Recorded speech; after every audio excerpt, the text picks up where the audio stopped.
सुसमाचार तो दूसरे तरह के प्रेम के बारे में है। नई वाचा तो अलग तरह के प्रेम के बारे में है। ये ईश्वरीय प्रेम के बारे में है। ये तो पूरी तरह से अलग प्रेम है, अलग तरह की उत्तमता का प्रेम है। इसलिए पवित्र आत्मा ने ये निश्चित किया कि ये इरोस शब्द जो है यहाँ पर नए नियम में बिल्कुल कहीं ना आए।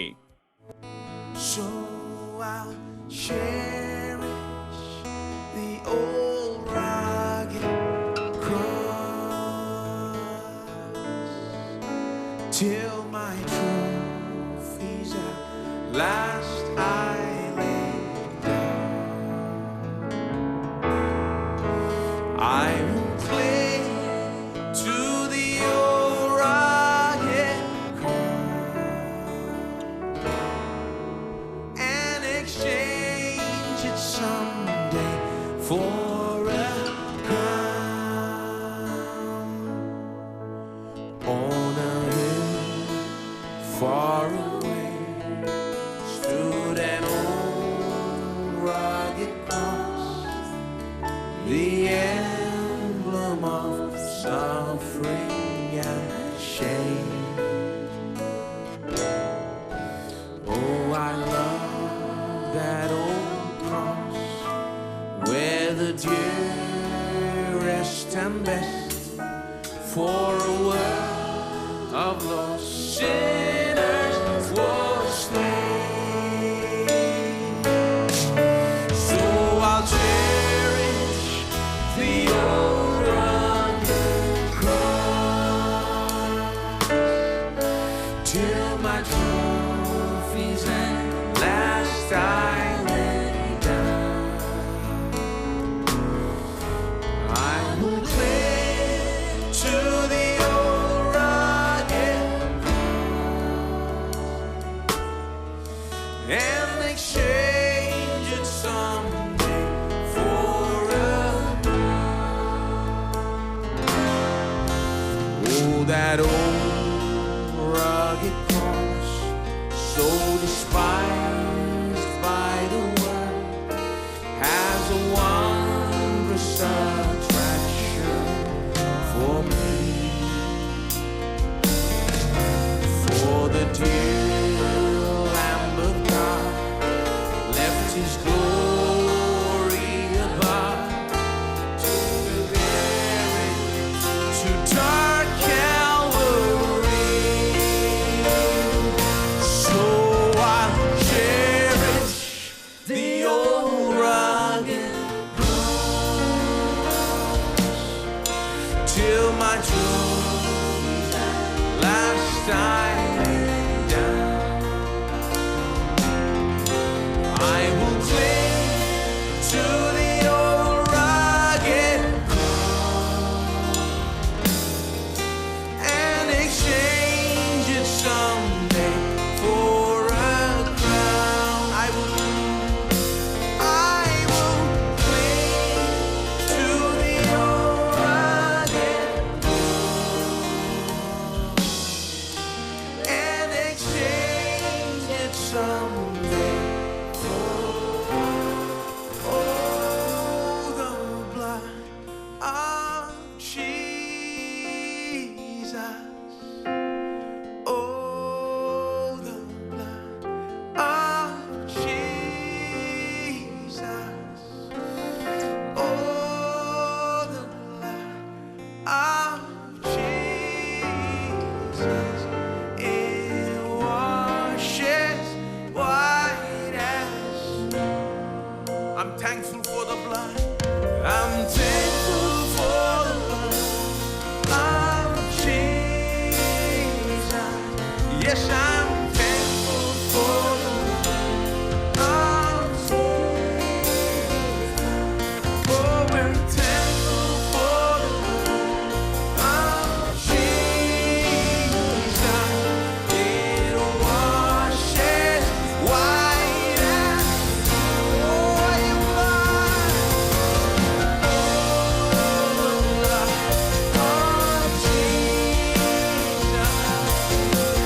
Oh,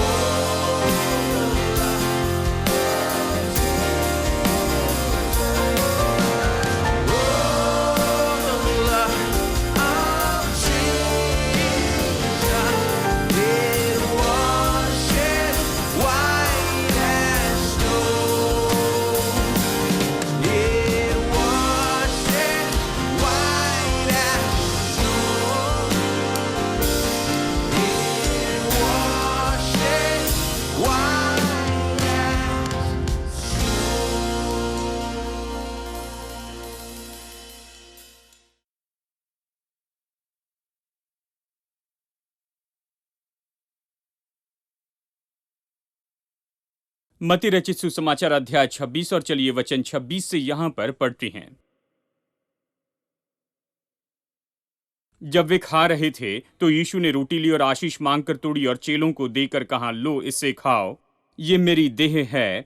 और फिर उसने कटोरा लेकर धन्यवाद किया और उन्हें देकर कहा, तुम सब इसमें से पियो, क्योंकि ये नई वाचा का मेरा लहू है जो बहुतों के पापों की क्षमा के निमित्त बहाया जाता है। पिछले कुछ हफ्तों से हम नई वाचा इस विषय पर आपको सिखाते जा रही हैं। मैंने सबसे पहले बताया कि नई वाचा तो लहू की वाचा है, और हमने ये भी दिखाया कि कैसे भूतकाल में लहू की वाचा लोगों के बीच में होती थी। कई युगों से इसे किया जा रहा है। मैंने लहू की वाचा के अलग अलग दृष्टिकोण आपको बताया, और ये तो बहुत ही अर्थपूर्ण हैं। लहू की वाचा के बड़े दृष्टिकोण हैं। वो अपने कपड़े दूसरे को देते थे, अपने हथियार दूसरे को देते थे, और वो वादे और प्रतिज्ञा करते थे, और वो एक साथ बैठकर वाचा के भोज को करते थे। और पिछले हफ्ते मैंने बताया, हर हफ्ते हम इन अलग अलग दृष्टिकोण को देख रहे हैं कि इसका मतलब क्या है, नई वाचा के दृष्टिकोण। और पिछले हफ्ते हमने देखा वाचा का भोज जो आज हमने लिया है, प्रभु भोज लिया है।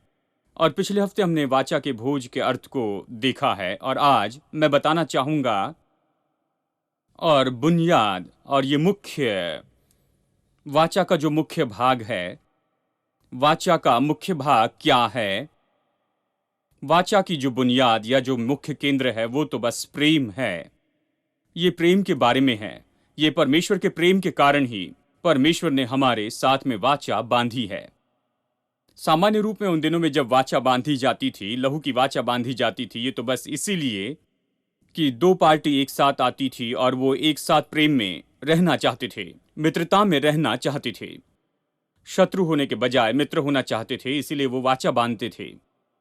लेकिन परमेश्वर ने इस तरह से वाचा नहीं बांधी, और उसने वाचा इसलिए नहीं बांधी कि उसमें से प्रेम आएगा। उसने वाचा बांधी क्योंकि वो अपने प्रेम को प्रकट करना चाहता था, वो अपना प्रेम प्रकट करना चाहता था, इसलिए उसने वाचा बांधी है। यानी देखिए, परमेश्वर का प्रेम इस वाचा में मुख्य भाग है। उसके असीम प्रेम के कारण ही हमारे पास ये वाचा है। और इस बात के प्रकाशन के बिना कि वो कौन है, वो प्रेम का परमेश्वर है, परमेश्वर का विचार ही लोगों के अंदर में चिंता उत्पन्न करता था। क्योंकि यदि नहीं जाने कि वो प्रेम का परमेश्वर है, तो परमेश्वर का जो विचार है वो उनके अंदर में चिंता लेकर आता था। क्या हम जीवन की कल्पना कर सकते जहां परमेश्वर ऐसा हो जो हमसे प्रेम नहीं करता?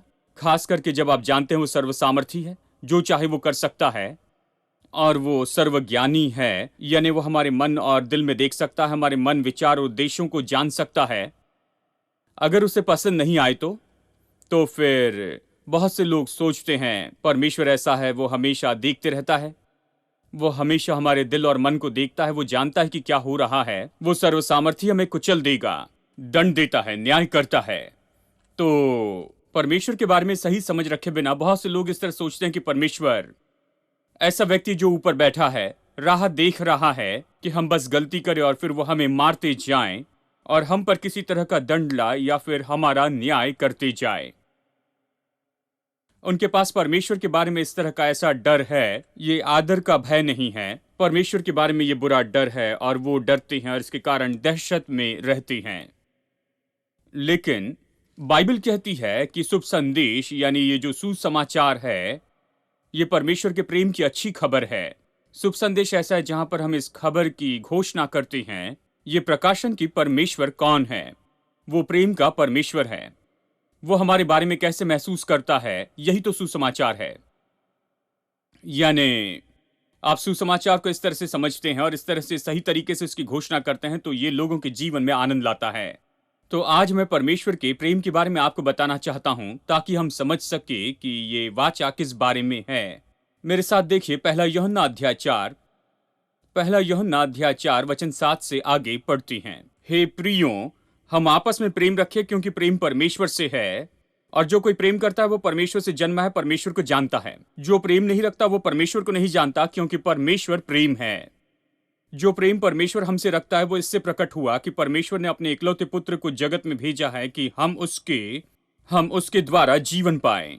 प्रेम इसमें नहीं है कि हमने परमेश्वर से प्रेम किया, पर इसमें है कि उसने हमसे प्रेम किया उसने हमसे प्रेम किया और हमारे पापों के प्रायश्चित के लिए अपने पुत्र को भेजा। अब यहाँ बुनियादी रूप में परमेश्वर के प्रेम के बारे में हमें दो बातें बताई गई हैं। एक बात है कि वचन 7 में हमें बताया गया कि प्रेम परमेश्वर से है। इसका क्या मतलब है? यह है कि परमेश्वर वो और कहीं से प्रेम नहीं लेता है, उसे कहीं से प्रेम लेने की जरूरत नहीं, उसमें ही प्रेम है। इसका मतलब कि वो प्रेम का असली स्रोत है कि उसने और कहीं से प्रेम नहीं लिया है, लेकिन वो ऐसा झरना है जिसमें से प्रेम बहता है। वो तो प्रेम का स्रोत है, वो प्रेम का असली स्रोत है, यानी प्रेम परमेश्वर से है। दूसरी बात प्रेमी परमेश्वर के बारे में कहता है कि परमेश्वर प्रेम है। ये तुरंत स्पष्ट हो जाता है। इसका अर्थ है कि ये नहीं कि परमेश्वर के पास प्रेम है, वो प्रेम से भरा है या ऐसा कुछ। क्योंकि आज मैं आपसे कह सकता हूं, ये गिलास दिखाते हुए कह सकता हूं कि मेरे पास एक गिलास पानी है, लेकिन अगर मैं आपके कहूं मेरे पास पानी का डैम है, मतलब बहुत ज्यादा पानी, लेकिन फिर भी इसका मतलब है कि यह ऐसा कुछ है जो बदल सकता है। पानी यहां पर है, आज ये भरा है, लेकिन बाद में शायद ये इतना भरा ना हो, बढ़ सकता है, घट सकता है, बदल सकता है। जब मैं कहूं मेरे पास पानी है, तो फिर ये सारी बातें संभव होगी कि ये बढ़ सकता है या बदल सकता है, घट सकता है, और ये सब शायद आज यहां पर हो, कल यहां पर ना हो, और ये सब। लेकिन जब मैं कहूं कि मैं पानी हूं, इसके बजाय कि मेरे पास पानी है, यदि मैं कहूं मैं पानी हूं, तो उसके बारे में कह रहे हैं जो बदलता नहीं है। जबकि मैं कहूं कि मैं पानी हूं, तो मैं बदलकर कुछ और नहीं हो सकता, केवल पानी ही रहूंगा। ये घट नहीं सकता, ये बढ़ नहीं सकता है, न बदल सकता है। ऐसा नहीं कि आज बहुत ज्यादा हो और कल बहुत ही कम हो, और ये ऐसा नहीं कि आज मेरे पास में है और कल नहीं होगा। नहीं, ये नहीं बदलता है। जब मैं कहूं कि मैं पानी हूं, तो इसका मतलब है कि मैं इसी तरह से हूं, मैं यही हूं, मैं प्रेम हूं। यानी परमेश्वर ऐसा नहीं कि जिसके पास में प्रेम है, ऐसा भी नहीं जो कि प्रेम से भरा हुआ है, जिसके पास बहुत प्रेम हो। परमेश्वर प्रेम है, परमेश्वर प्रेम है। आइए इसे कहते हैं, परमेश्वर प्रेम है और प्रेम परमेश्वर से है। यानी बाइबल की ये शिक्षा है परमेश्वर के बारे में। परमेश्वर प्रेम है और प्रेम परमेश्वर से है। अब अगर आप नए नियम को देखें, जहां परमेश्वर का प्रेम सिखाया गया है, जहां भी परमेश्वर का प्रेम बताया गया है, विवरण से समझाया गया, यहां अगापे शब्द उपयोग हुआ। अगापे एक ग्रीक शब्द है जिससे प्रेम ये शब्द अनुवाद किया गया है। तो परमेश्वर के प्रेम के बारे में कहते हुए वो अगापे शब्द का उपयोग करते हैं। लेकिन यीशु के समय में वहां पर पहले से एक शब्द अस्तित्व में था। देखिए, अगापे शब्द तो यीशु के इस संसार में आने के बाद में अस्तित्व में आया, और यीशु ने परमेश्वर के प्रेम को प्रकट करके दिखाया, और फिर लोग इसको बताने के लिए शब्द ढूंढने लगे। उन्होंने ये पाया कि ये शब्द जो पहले से ही ग्रीक भाषा में वहां पर है, वो काफी नहीं था कि परमेश्वर के प्रेम के बारे में वो बताए, क्योंकि ये प्रेम तो अलग था, पूरी तरह से अलग था। इसमें अलग क्षमता थी, इसने कुछ अलग ही किया। तो उन्होंने ये महसूस किया कि ग्रीक शब्द जो प्रेम के लिए वो पहले से उपयोग करते जा रहे हैं, वो काफी नहीं है, इसलिए उन्होंने एक नया शब्द बनाया। बाइबल के विद्वान कहते हैं कि अगापे शब्द नया शब्द है जो लोगों ने वहां पर लाया कि परमेश्वर के प्रेम को दिखा सके। इसका असली अर्थ है अलौकिक प्रेम, ईश्वरीय प्रेम, ऐसा प्रेम जो अलग विशेषता का है, अलग तरह का है। ये अलग तरह का प्रेम है, ये परमेश्वर का प्रेम है, और इसे उन्होंने अगापे कहा। लेकिन अगापे शब्द आने के पहले संसार था, लोग एक दूसरे से प्रेम करते थे और वो प्रेम के बारे में बातें करते थे, किसी तरह से प्रेम का अनुभव करते थे। ग्रीक संसार में कौन सा शब्द उपयोग किया गया था प्रेम के लिए? ये शब्द था इरोस। प्रेम के लिए यही शब्द ज्यादा उपयोग किया जाता था। इरोस का यही अर्थ था। मैं आपको इरोस और अगापे का फर्क दिखाना चाहता हूं। इरोस ये शब्द जो अनुवाद करके प्रेम ये कहा गया है, लेकिन इरोस शब्द का यही अर्थ है, यानी ये तो प्रेम है जो प्रेम के लायक है, जो सुंदर हैं। ये तो प्रेमी और सुंदर का प्रेम है, ये कह सकते हैं। तो जब हम कहते हैं कोई किसी से प्रेम करता है, इसका अर्थ है कि वो व्यक्ति उससे प्रेम करता है क्योंकि वो तो सुंदर है, वो प्रेम के लायक है, वो व्यक्ति बहुत अच्छे हैं, इसलिए प्रेम करती हैं। यानी उस समय के ग्रीक शब्द में, उस समय की जो दुनिया थी उसमें प्रेम का अर्थ था कि यानी ये तो ऐसी कोई चीज या कोई व्यक्ति है जो कि बहुत ही अच्छा है, सुंदर है, प्रेम करने लायक है, ऐसा जो कि सुंदर है और इसलिए उससे प्यार करते हैं। यानी इरोस का स्रोत, यानी जहां से इरोस आता था, इरोस प्रेम आता था, ये तो उस व्यक्ति की सुंदरता से आता था जो कि प्रेम के लायक है। वो व्यक्ति प्रेम को उकसाता है अपनी सुंदरता के द्वारा, उसके बहुत ही सुंदरता के कारण वो प्रेम को उकसाता है। इस तरह से ये शब्द उन दिनों में, इसी शब्द का बस यही तो अर्थ था। अब आप तुरंत देख सकते हैं कि ये संसार इतनी गड़बड़ी में क्यों पड़ा है। यदि संसार प्रेम के बारे में यही समझता है, यदि प्रेम यही है कि सुंदर व्यक्ति से प्रेम किया जाए और ये केवल इतना ही है, तो तुरंत ही आप समझ सकते हैं कि ये कितनी समस्याएं ला सकता है, क्योंकि इसकी बुनियाद हिलने वाली है। क्योंकि ये तो प्रेम के योग्य और वो सुंदर इसलिए प्रेम है, तो निश्चय ये कम होते चले जाएगा जैसी सुंदरता घटती जाएगी। हाँ, जब सुंदरता घटती है तो प्रेम भी ऐसे ही घटते जाएगा, क्योंकि ये प्रेम जिसके बारे में संसार कहता है, ये तो सुंदरता का प्रेम है, ये तो सुंदर का प्रेम है। और जरूरी था कि ये बहुत ही ज्यादा सुंदर हो, इस कारण कि बहुत सा प्रेम दूसरे व्यक्ति के बारे में इसके लिए उकसाया जाए। और जब वो सुंदरता घटती है, वो सुंदरता मुरझाती जाती है, तब प्रेम भी घटने लगता है और वो भी मुरझा जाता है। और जब प्रेम घटता है, क्योंकि वहां पर सुंदरता घट रही है, तो और भी सुंदर बात वहां पर प्रस्तुत की जाती है, तो फिर वो व्यक्ति उससे प्रेम करने लगता है जो उससे भी ज्यादा सुंदर है, क्योंकि ये उतनी सुंदर नहीं है। ठीक है, आप सब मेरी बात समझ रहे हैं। जैसे एक बहन ने कहा, ये मेरे पीछे पागल थे, मेरे पीछे दीवाने थे, हम लोग कॉलेज में थे, हम लोग जवान थे और मैं सुंदर दिखती थी, सुंदर दिखती थी। वो हमेशा मेरे पीछे आते थे, हमेशा मुझे चाहते थे, मेरी ओर बहुत ध्यान देते थे। अभी हमारे 3 बच्चे हैं, अभी ये मेरी ओर देखते भी नहीं हैं, ये मेरी ओर ध्यान नहीं देते, मेरे ओर देखते भी नहीं हैं, क्योंकि ये बहुत बदल गए हैं। और सुंदरता घटती गई है, क्योंकि संसार तो प्रेम के बारे में बस इतना ही समझता है कि वो तो सुंदर होना चाहिए, प्रेम के योग्य होना चाहिए, ये सुंदर होना चाहिए, इसलिए कि ये आपके अंदर में प्रेम को उकसाए। तो प्रेम जो है वो तो निश्चय उकसाया जाता उस व्यक्ति की सुंदरता के कारण जिससे प्रेम करते हैं। ठीक है, तो अब कोई प्रेम नहीं है, क्योंकि 3 बच्चों के बाद में वो बिल्कुल पहले जैसे नहीं दिखती। इसलिए मैं लड़कों से कहता हूं, जब शादी के लिए लड़की देखने जाते हैं तो आप उसकी माँ को देखिए।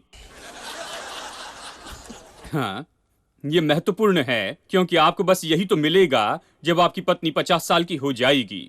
और अगर वहां पर नानी माँ है तो आप उन्हें अच्छे से देख लीजिए, क्योंकि 75 साल की उम्र में आपको बिल्कुल वैसी ही तो मिलने वाली हैं। यानी अभी आप जो देख रहे हैं वो आपको मिलने वाला नहीं है, वो अभी बस 25 साल की अच्छी दिख रही है, उसका पूरा मेकअप किया गया है, क्योंकि लड़के वाले उसे देखने के लिए आ रहे हैं। तो ये बहुत ही विशेष दिन है और इसके कारण आप मूर्ख न बने। शादी होने के बाद सुबह सुबह 5 बजे आप उसे देखिए, जब उसके बाल बिखरे हुए हैं और चेहरे पर मेकअप नहीं लगा है, फिर भी उनके साथ में रहना होगा, क्योंकि जब सुंदरता चली जाती है तो प्रेम भी चली जाता है। क्योंकि संसार प्रेम को इस तरह से समझता है, ये तो बस पागलपन का विचार है कि वो प्रेम के योग्य और सुंदर से ही प्रेम करती हैं, और इसलिए ये हमेशा हमें समस्या में गिरा देता है। क्योंकि जब प्रेम असफल होता है, मतलब जब सुंदरता घटती है, तो प्रेम भी घटते चले जाता है।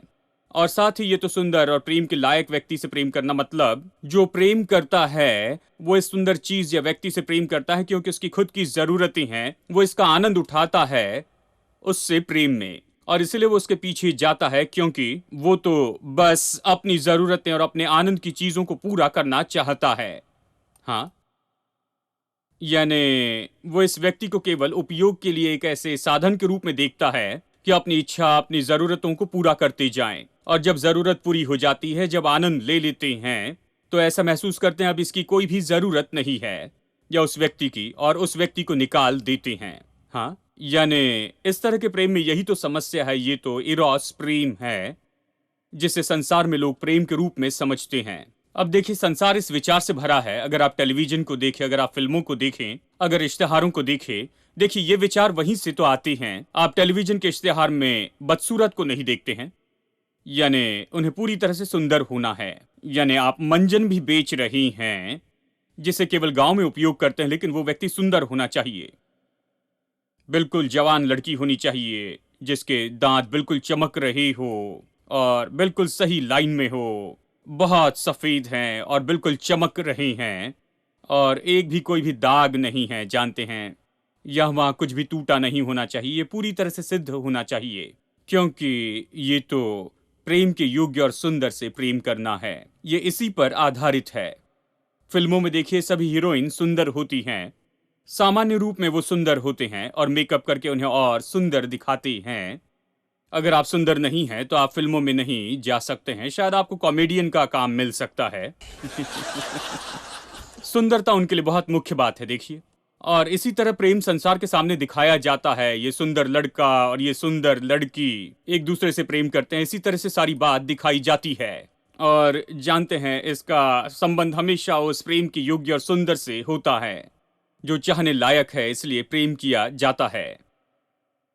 अब जब नौजवान कहते हैं कि वो प्रेम में गिर गए हैं, ठीक है, कुछ लोग ये कहते हैं कि मैं प्रेम में गिर गया हूं, मतलब ये है कि उन्हें एक लड़का या लड़की मिल गई है जो दिखने में बहुत अच्छी है, उन्हें उनका दिखावा पसंद है, उन्हें वो व्यक्ति पसंद है। कुछ लोग कहते हैं ये केवल उनका रंग रूप नहीं भाई, लेकिन ये उससे बढ़कर है। मुझे वो पसंद है क्योंकि वो बहुत अच्छी व्यक्ति है, या उनका दिल मुझे पसंद है, वो एक अच्छे व्यक्ति हैं। मानसिकता पसंद है, उनका दिल मुझे बहुत पसंद है। और मैं सोचता हूं ये ज्यादा परिपक्वता है। लेकिन बात तो ये है, कुछ भी हो, एक तो ये शारीरिक प्रेम है या ये मानसिकता का या आत्मिकता का प्रेम है। ऐसा कुछ, ये प्रेम के लायक है। ये पूरी बात यही आपको पसंद है। आपको बाहरी रूप रंग पसंद है या फिर भीतरी सुंदरता उस व्यक्ति की, इसलिए उस व्यक्ति की ओर आकर्षित होती हैं। यानी ये सारी बात तो उनकी सुंदरता के ऊपर आधारित होती है। उनसे प्रेम करते हैं क्योंकि वो प्रेम के योग्य है। यही विचार है उस प्रेम की जो संसार में हमें दिया जाता है। और इसलिए आज हम इतनी गड़बड़ी में हैं, क्योंकि इसका मतलब है कि जब वो सुंदरता किसी तरह से घट जाती है और सब बदलने लगता है, तो तुरंत ही ये प्रेम भी बदलने लगता है। उस व्यक्ति से भी प्रेम नहीं कर सकते। बहुत से लोग यही शिकायत करते हैं कि वो अभी वो नहीं रही है जिसे मैं पहले जानता था। वो बदल गई, ये बदल गए हैं, ये अभी अलग तरह से काम कर रहे, ये और वो। मैं उसे और नहीं सह सकता हूँ, उससे पीछा छुड़ाना चाहता हूँ, मैं कोई और ढूंढ लूंगा। और इस तरह की बातें, जानते हैं, क्योंकि वो सह नहीं सकते, क्योंकि अब कोई सुंदरता नहीं रही है उनके लिए। अभी उनमें कोई सुंदरता नहीं है। ऐसा कुछ है जो उन्हें अभी पसंद नहीं है। यानी ये संसार है और ये संसार के तरीके का प्रेम है। अब ये बहुत ही महत्वपूर्ण है कि इरोस शब्द जो है नए नियम में बिल्कुल नहीं आता है। क्या ये अद्भुत नहीं? नया नियम तो हमें सुसमाचार का प्रेजेंटेशन देता है, प्रभु यीशु मसीह का सुसमाचार। नया नियम इसी के बारे में है, ये नई वाचा है। नया नियम तो सच में नई वाचा है। हम नई वाचा के बारे में कह रहे हैं। ये हमारे सामने नई वाचा रखता है, ये नई वाचा का विवरण देता है, नई वाचा हमें समझाता है। और इस नई वाचा को बताते समय, यानी ये जो नया नियम है, इरोस शब्द को बाहर रखता है, क्योंकि ये शब्द यहाँ पर फिट नहीं होता है सुसमाचार के विवरण के साथ। ये सुसमाचार के विवरण में नहीं आ सकता है, क्योंकि सुसमाचार तो दूसरे तरह के प्रेम के बारे में है। नई वाचा तो अलग तरह के प्रेम के बारे में है, ये ईश्वरीय प्रेम के बारे में है। ये तो पूरी तरह से अलग प्रेम है, अलग तरह की उत्तमता का प्रेम है। इसलिए पवित्र आत्मा ने यह निश्चित किया कि ये इरोस शब्द जो है यहाँ पर नए नियम में बिल्कुल कहीं ना आए। क्या यह अद्भुत नहीं? और इसलिए मैं प्रेरणा पर विश्वास करता हूं, क्योंकि मैं विश्वास करता हूं पवित्र आत्मा का हाथ हमेशा वहां पर था, मार्गदर्शन कर रहा था और ये सारे काम कर रहा था। लेकिन ये शब्द यहाँ पर नए नियम में जो उपयोग किया गया है सुसमाचार में, जैसे हमें यहाँ पर बताया गया है, यहाँ पर प्रेम के लिए जो शब्द है, ये पूरी तरह से नया शब्द है जो अस्तित्व में आया है यीशु के आने के बाद। जब उसने क्रूस के ऊपर में इस प्रेम को प्रकट किया, तब ये शब्द अस्तित्व में आया, और ये शब्द है अगापे। और इस शब्द का अर्थ है ईश्वरीय प्रेम, परमेश्वर का प्रेम, परमेश्वर के तरीके का प्रेम, या ऐसा प्रेम जो स्वयं परमेश्वर के पास है, ये परमेश्वर से शुरू हुआ। The weapons of our warfare are not of this world. They are mighty through God, mighty through God. The power of His mercy and the power of His love, they are stronger than all, stronger than all. And we worship in unity, Jesus the Lord. Victory comes in His name by His word, not by power, not by might, but by my Spirit, says the Lord. Not by power, not by might, but by my Spirit, says the Lord. The weapons of our warfare are not of this world. They are mighty through God, mighty through God. The power of His mercy and the power of His love, they are stronger than all, stronger than all. Worship in unity, Jesus the Lord. Victory comes in His name by His word, not by power, not by might, but by my Spirit, says the Lord. Not by power, not by might, but by my Spirit, says the Lord. Not by power, not by might, but by my Spirit, says the Lord. Not by power, not by might, but by my Spirit, says the Lord. Not by power, not by might, but by my Spirit, says the Lord. Not by